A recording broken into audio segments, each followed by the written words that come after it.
বিশ্বাস করো যদি আমার নিজের সাথে এমনটি না ঘটতো তাহলে আমি কখনোই বিশ্বাস করতাম না যে ব্রাজিল এবং আর্জেন্টিনার এমন ক্রেজি ফ্যানও হতে পারে। তো মূল ঘটনাটা হচ্ছে গিয়ে আমি এখন তোমাদেরকে খুলে বলছি। আমি যখন প্রথম কন্টেন্ট তৈরি করতাম মানে 2022 সালের দিকে, তখন আমি ইউটিউবের জন্য শুধুমাত্র কন্টেন্ট তৈরি করতাম।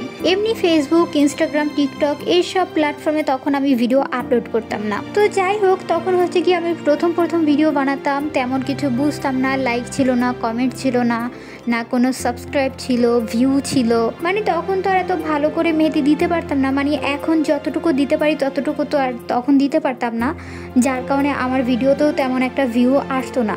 যদি কোনো একটি ভিডিওতে তখন 1000 বা 500 ভিউ হতো তখন যে কি পরিমাণে খুশি হতাম তা ঠিক এক্সপ্লেন করার মতো না, মানে আমার কাছে মনে হতো না আকাশের চাপ পেয়ে গিয়েছি, এমন একটা ফিলিংস হতো তখন। তো তখন হচ্ছে গিয়ে আমার একজন সাবস্ক্রাইবার আমার সকল ভিডিওতে লাইক করতো, কমেন্ট করতো, আমাকে প্রচুর পরিমাণে অ্যাপ্রিসিয়েট করতো, আমার ডিজাইনগুলোর প্রশংসা করতো।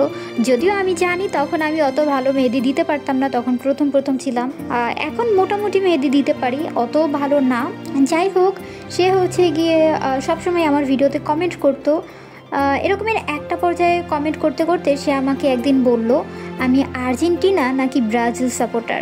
আসলে ভাই আমার তখন হচ্ছে রিয়াকশনটা কেমন ছিল যে আমি বুঝাতে পারবো না।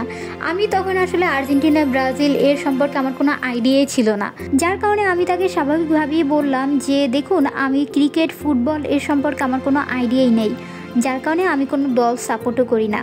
তখন হচ্ছে গিয়ে সে আমাকে রিপ্লাই দিল, বলল যেহেতু আপনি কোনো দলই সাপোর্ট করেন না এটা একদিক দিয়ে ভালোই হয়েছে, এখন থেকে হচ্ছে গিয়ে আপনি সব সময় ব্রাজিল সাপোর্ট করবেন। এই কথা শুনে আমার মোটামুটি মেজাজটা একটু গরমই হয়ে গিয়েছিল যে আমি তাকে বললাম আমি ক্রিকেট, ফুটবল কিছু বুঝি না।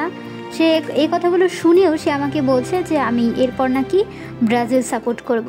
তারপরেও আমি তাকে রিপ্লাই দিলাম, বললাম যে দেখুন আমি আপনাকে কি বললাম যে আমি ক্রিকেট, ফুটবল কিছুই বুঝি না, সে জায়গায় দল সাপোর্ট করার কথা কোত্থেকে আসছে।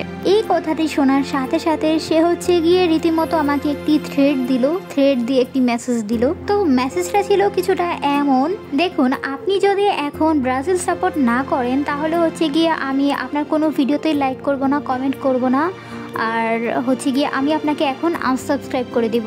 আর যদি আপনি এখন ব্রাজিল সাপোর্ট করেন তাহলে হচ্ছে গিয়ে আমি আপনার প্রত্যেকটা ভিডিওতে লাইক করব, কমেন্ট করব, সাবস্ক্রাইব করব, আর আমার যে কটা ইউটিউব চ্যানেল রয়েছে আমি সবগুলো চ্যানেল দিয়ে আপনাকে আপনার চ্যানেলটিকে সাবস্ক্রাইব করব। তখন হচ্ছে গিয়ে আমি তাকে বললাম দেখুন আপনার যদি আমার চ্যানেলটি ভালো লাগে তাহলে আপনি আমার চ্যানেলটিকে ফলো করতে পারেন, সেটা একান্ত আপনার ব্যক্তিগত ব্যাপার, কিন্তু আপনি যেই কথাগুলো বললেন এগুলো আমার পক্ষে করা একদমই সম্ভব না। কারণ আমি সবসময় এই কথাটা বিশ্বাস করি যে আমার যদি ক্রিয়েটিভিটি থাকে, আমার ভিডিওগুলো ভালো হয়, আমার কন্টেন্টগুলো যদি সুন্দর হয় তাহলে এমনিতেই আমার ভিডিওতে ভিউ আসবে, কিন্তু আমি এভাবে করে আমার কোনো সাবস্ক্রাইবারও রাখতে চাই না, ফলোয়ার্সও না। কারণ দেখুন এভাবে করে তারা কতদিন আমার ভিডিওগুলো দেখবে, 5 দিন, 10 দিন, 15 দিন, 20 দিন, সর্বোচ্চ হলে 1 মাস কি 2 মাস, এর বেশি তো তারা আমার ভিডিওগুলো দেখবে না, তাই না? তো এই সাবস্ক্রাইবারগুলো দিয়ে আমার কি হবে? আমার তো কোনোই লাভ হবে না। তো এখানে হচ্ছে গিয়ে আমি তোমাদেরকে দুটো জিনিস বলতে চাচ্ছি। একটা হচ্ছে গিয়ে এই যে ক্রেজি ফ্যান, প্রথমেই তো বলে দিলাম, মানে একবার ভাবো যে একটা মানুষ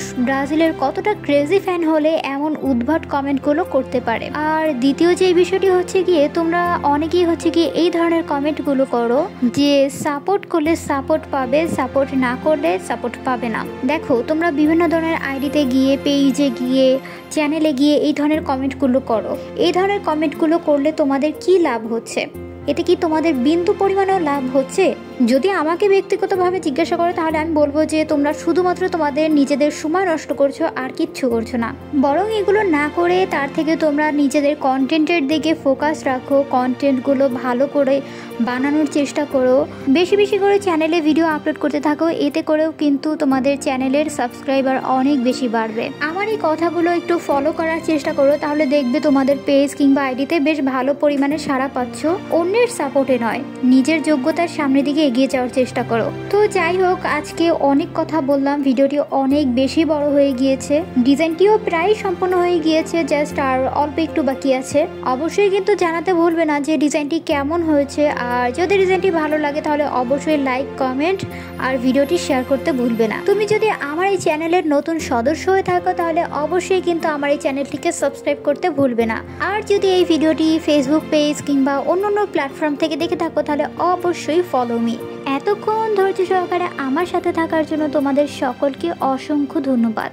thank you so much for watching this video.